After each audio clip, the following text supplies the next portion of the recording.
Je suis Tatiana Rejdakian, femme en chemin, mère dans la chair, astrologue par la voix du corps. J'ouvre des espaces pour t'aligner à ton chemin d'âme et faire don de ton trésor intime au monde.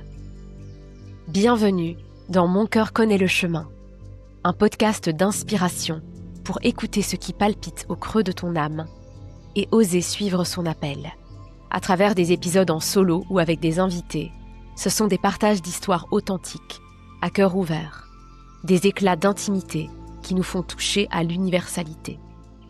Un lieu de passage pour faire mourir celle que tu croyais être et donner naissance à celle que tu as toujours été.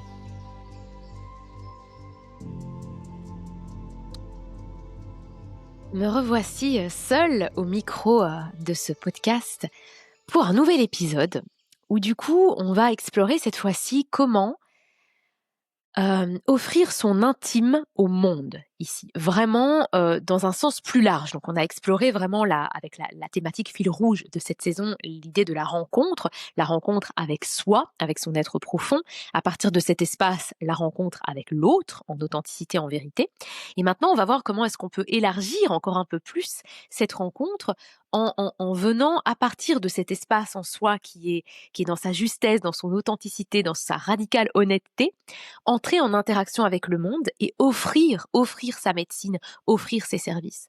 Alors quand je dis cette interaction avec le monde, elle peut tout à fait être reçue comme étant simplement une vibration. On peut ne rien faire du tout, ne rien créer concrètement dans la matière, et pourtant il y a une vibration qui émane de nous. Et donc toutes les personnes qui nous côtoient, qui goûtent, je dirais, à notre énergie, sentent quelque chose qui se transforme simplement parce qu'on est là. Et ça, c'est d'une puissance infinie.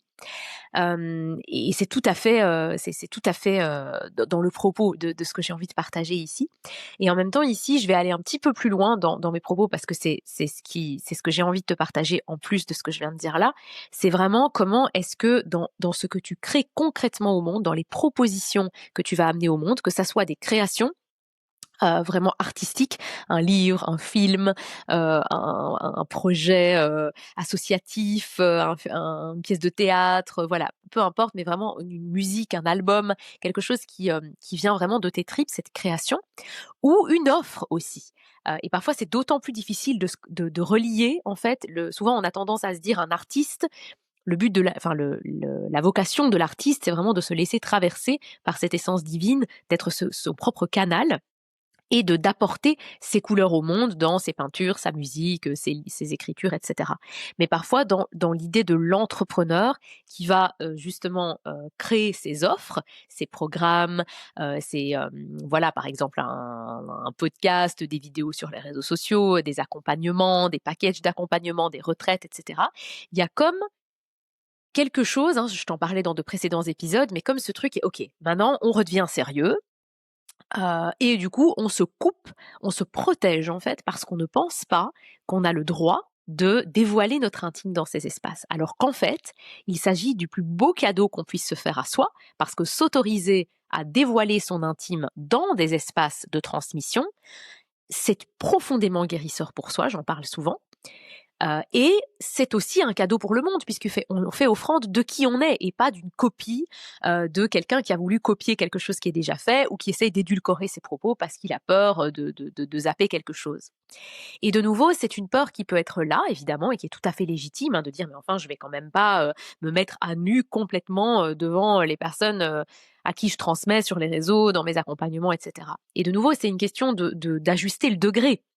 Évidemment, le niveau d'intimité auquel on touche quand on est dans une relation amoureuse, dans la relation sexuelle, euh, n'est pas ce même niveau d'intimité qu'on te demande de livrer au monde, évidemment. Là, il y a quelque chose de l'ordre de la... Il y a vraiment cette subtilité, en fait, qui est importante à avoir, et ce discernement, à nouveau, de sentir à quel degré d'intimité est-ce qu'on est prêt à s'ouvrir.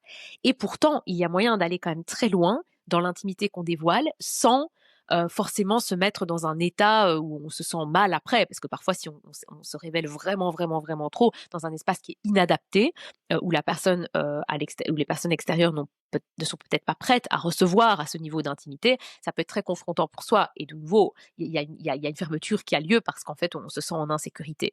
Et donc je pense que vraiment particulièrement dans toutes les offres qu'on peut faire au monde, que ça soit des œuvres artistiques ou des œuvres, plutôt comme je viens de le dire, des accompagnements et cetera. Il y a vraiment moyen, c'est quelque chose auquel j'œuvre au quotidien et je pense, en tout cas c'est une intention que j'émets d'être aussi à travers ce que je propose, autant créer des espaces qui viennent, te permettre de toucher à cette puissance en toi, à cette empreinte, d'âme unique que tu portes en toi, mais aussi être un exemple de ce qui est possible, un exemple de, oui en fait, moi je pars, de moi, je pars de mon intime, je pars de mon histoire pour la transmuter en quelque chose qui en fait va toucher avec un message universel. Et il y a quelque chose de très très beau en fait et de très très juste quand on se livre ainsi au monde, parce que du coup ça vient toucher exactement les personnes qui ont besoin de recevoir notre médecine.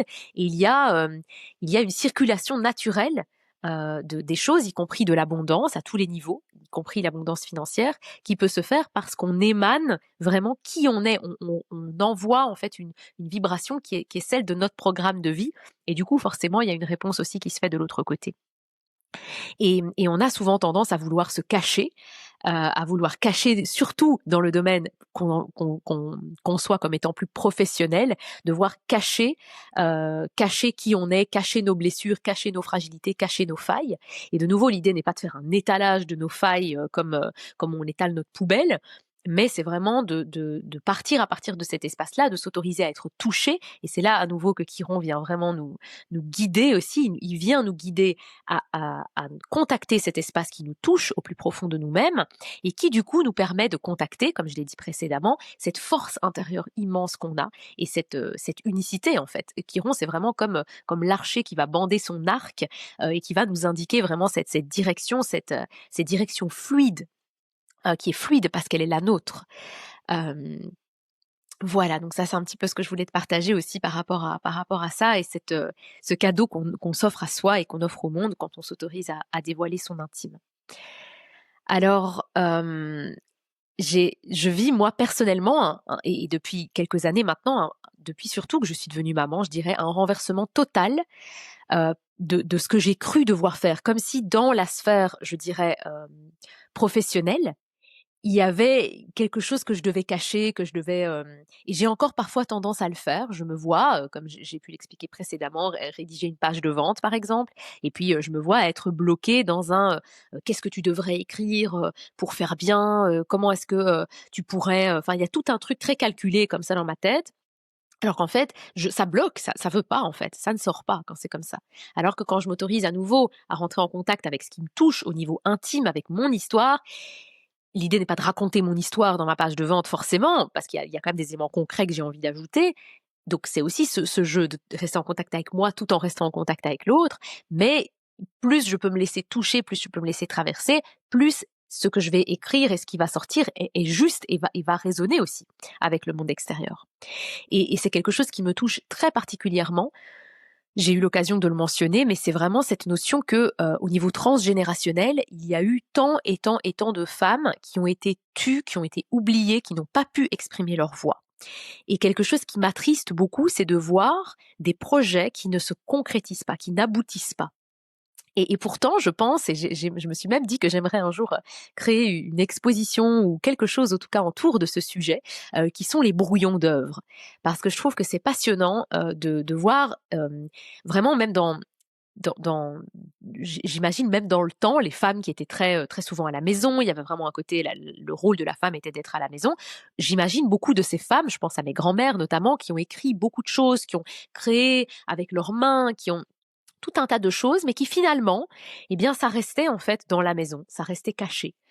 Et je pense que même si on n'en est plus là aujourd'hui et qu'il y a vraiment cette émancipation des femmes, etc., je pense on porte encore ces mémoires de ok, c'est ok de faire des brouillons, c'est ok de les garder petits, de les garder cachés, mais on va pas jusqu'au bout. On s'autorise pas la grandeur d'aller jusqu'au bout. Alors, il y a plusieurs raisons à ça, évidemment, mais une d'entre elles peut être vraiment celle d'avoir peur de réussir, d'avoir peur de briller, d'avoir peur de déranger aussi par ce qu'on va sortir et d'avoir peur de croire, en fait, en la grandeur de ce qu'on peut proposer. Et je trouve que quand on peut se connecter au fait que ce qui nous traverse et ce qui nous touche au plus profond est ce qu'on est amené à offrir au monde, eh bien, il y a comme on lâche aussi cette peur d'être trop, cette peur parce que c'est comme si c'était nous, mais pas nous en même temps, qui nous laissait traverser. C'est comme si on pouvait pas faire autrement. Il y a quelque chose qui doit passer, ça doit passer, quoi. Donc, je trouve que ça aide. Et pourtant, il reste encore beaucoup de choses. Et moi y compris, j'ai encore des projets qui me tiennent particulièrement à cœur, notamment mon livre en cours de rédaction là. Alors il y a eu des petits rebondissements, je t'en parlerai, mais voilà, il y a un autre ouvrage qui va sortir avant celui-là. Je pense qu'il y avait besoin de, voilà, de faire sortir un avant de sortir l'autre, mais je me vois et je vois toutes les résistances à l'œuvre opérées qui rendent difficile l'aboutissement pour arriver au bout en fait de cette mise au monde. Et pour avoir mis au monde plusieurs choses déjà par le passé, ma fille évidemment et puis plusieurs créations, je commence à comprendre petit à petit quels sont les ingrédients dont j'ai besoin et comment est-ce que je peux les transposer à l'universel aussi pour pouvoir se permettre de passer, comme le nom d'un accompagnement que j'ai, mais des abysses à la scène. Faire de ces abysses et de ce qu'on traverse dans nos abysses profondes, le mettre en scène, l'offrir au monde. Et pour ça, j'ai réalisé, j'en ai parlé dans de précédents épisodes de podcast en lien avec notamment le côté féminin-masculin, laisser de la place à l'artiste en soi et au metteur en scène, au féminin et au masculin, c'est qu'il y a vraiment l'importance de commencer toute phase de création par une phase de réceptivité. Et que de nouveau, pour aller, si on n'arrive pas à concrétiser, on dit mais enfin, j'arrive pas à aller jusqu'au bout de mes projets, j'arrive pas à mettre en matière, j'arrive pas à concrétiser. On a tendance souvent à aller chercher la réponse du côté de l'énergie masculine, énergie émissive. Qu'est-ce que je devrais faire plus? Qu'est-ce que je devrais faire mieux? Comment est-ce que je devrais mieux m'organiser? Comment est-ce que je devrais da da da da da da. Et en fait, la réponse est souvent, la plupart du temps, pas toujours, mais la plupart du temps, à aller chercher dans le féminin, dans déjà rien que de se mettre dans cet état d'esprit je devrais, on ferme.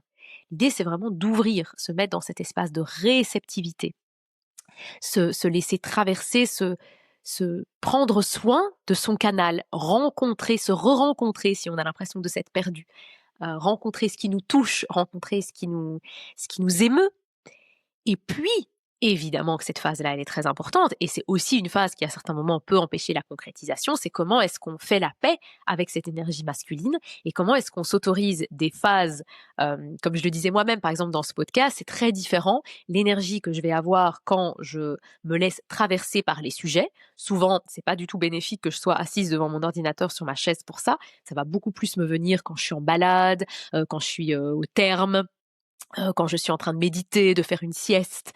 Voilà, j'ai vraiment de l'inspiration qui vient à ce moment-là.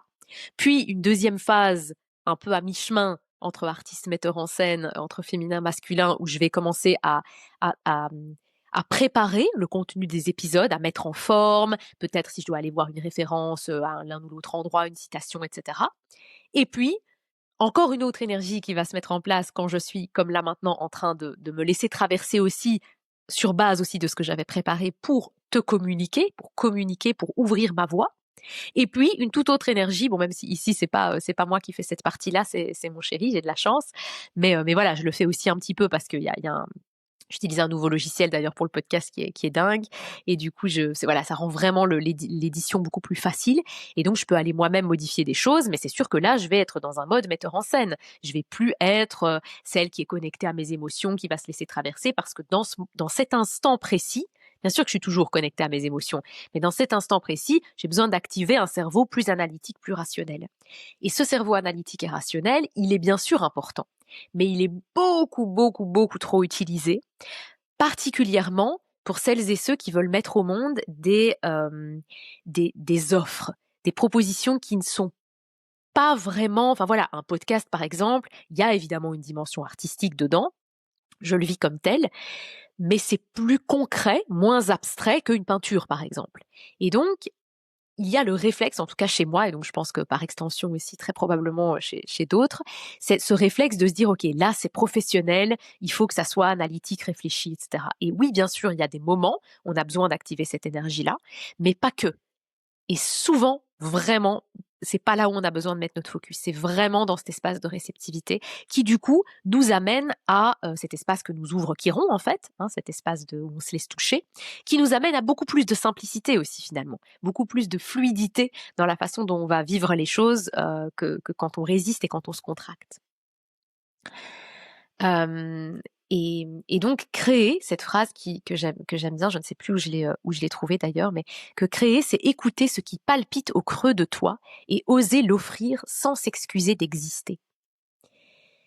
Et, et c'est vraiment s'autoriser à faire partir tout ce qui émane de nous vers le monde à partir de cet espace intime qui a été touché. C'est vraiment très très puissant offrir qui on est en fait. Et de nouveau, ce qui est important, c'est aussi et ça on en parlera dans un prochain épisode du coup avec une invitée aussi très chère à mon cœur, de comment intégrer les propositions qu'on offre au monde, les créations, dans quelque chose de plus grand, dans le grand flux de la vie, dans la grande trame de la vie. Et qu'effectivement, il y a des fois où on a beau vouloir quelque chose, la vie ne veut pas ça pour nous. Et parfois, c'est une invitation simplement à s'abandonner et à lâcher prise. Et donc on ne peut pas tout contrôler, on ne peut pas tout décider. C'est ça aussi les limites de sa souveraineté personnelle. Et c'est ça que je trouve beau, c'est qu'on peut à la fois faire le choix en âme et conscience de nourrir notre espace de souveraineté personnelle, de nourrir cette écoute profonde de ce qui vibre juste en soi, aussi de se connaître. Et ça, je trouve le thème natal, il est juste magnifique pour ça aussi, parce que au-delà de l'aspect extrêmement profond qu'est notre thème natal, qui nous permet vraiment d'être une fenêtre sur notre intime et aussi de comprendre notre chemin d'âme, avec quelle mémoire nous arrivons ici, qu'est-ce qu'on est venu pour transcender, etc. Il est aussi très utile, à un titre plus simple, je dirais, de comprendre comment on fonctionne, tout simplement. Un outil de connaissance de soi. De quoi on a besoin, quelles sont les choses qui nous nourrissent. Et moi, je sais par exemple que quand je crée, j'ai vraiment besoin d'avoir beaucoup, beaucoup, beaucoup d'espace. J'ai besoin de me laisser de l'espace pour laisser émerger en fait, et que si je fais trop de choses, je compresse trop, il y a plus d'espace pour rêver. En fait, j'ai besoin de beaucoup, beaucoup rêver. De nouveau, il n'y a pas que ça évidemment, il y a plein d'éléments du thème, mais ici j'insiste sur Chiron dans ces épisodes, mais voilà, mon Chiron en Cancer aussi, j'ai mon Jupiter en Cancer, enfin voilà, il y a vraiment cette notion de l'importance du rêve et de l'imaginaire. Mais je sais aussi que j'ai besoin d'organisation et que j'aime bien faire des to-do list, j'ai besoin d'avoir une idée assez précise de ce sur quoi je vais travailler, et ça m'aide. Et donc ça, ce sont tous les éléments que j'ai en mon pouvoir pour me donner le plus de chances possible de concrétiser mes projets. Et c'est en ma responsabilité de mettre toutes les chances de mon côté et de me dire, mais oui, en fait, je peux croire en moi, je peux croire en ma grandeur. Et c'est tout ce que je porte et ce sur quoi je travaille tous les jours, qui est cette notion de oui, j'ai le droit, en fait, je mérite, j'ai le droit, ma voix a un impact, ma place est à prendre, j'ai le droit de prendre ma place dans ce monde. Et je pense que si je le porte, comme je me laisse beaucoup guider à travers ce qui me touche intimement, eh bien forcément, je pense que les personnes qui m'entourent sont en reliance avec cette part-là de moi qui est, mais oui, tu as le droit de prendre ta place. Et tu pourras prendre ta place en t'autorisant à, à dévoiler, à dévoiler cet intime qui t'habite. Et, et c'est ça tout l'art de pouvoir à la fois se connecter à ce qui, à notre souveraineté personnelle, à ce qu'on peut mettre en œuvre, se donner toutes les chances avec notre volonté pour que ça fonctionne, mais aussi se connecter à plus grand, s'abandonner à plus grand et se rendre compte que oui, en fait, il y a des fois, la vie ne veut pas ça pour nous là maintenant, ou c'est pas le moment. Et le plus on peut se mettre nous-mêmes et mettre cet espace d'écoute, de rencontre avec soi, au diapason de la rencontre avec le divin en soi, avec le grand tout, au plus on peut se laisser être dans un espace d'authenticité et aussi de justesse.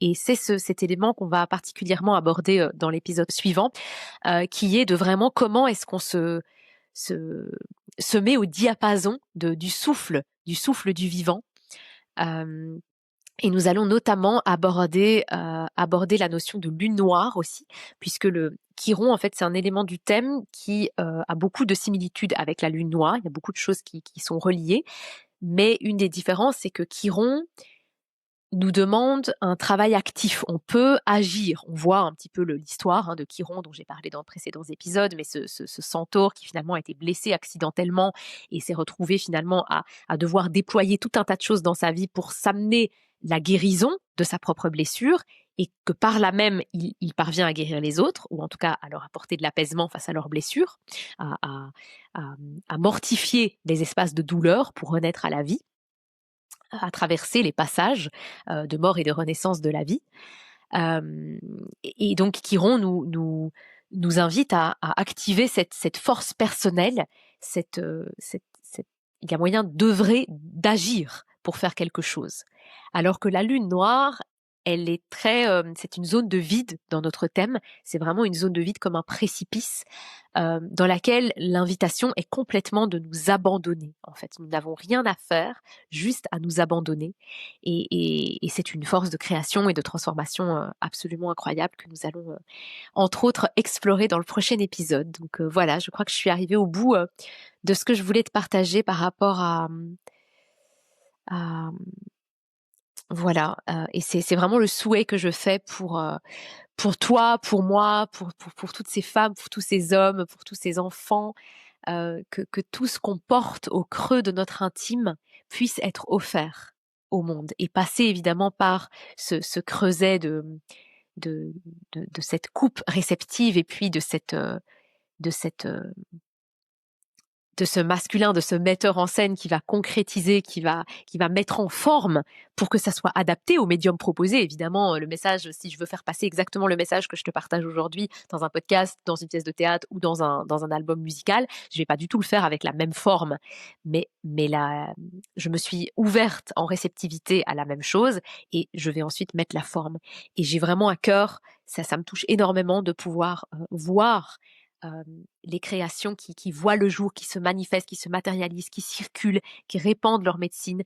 Il y a une puissance infinie là-dedans. Donc osons offrir notre intime au monde, osons faire don de notre lumière.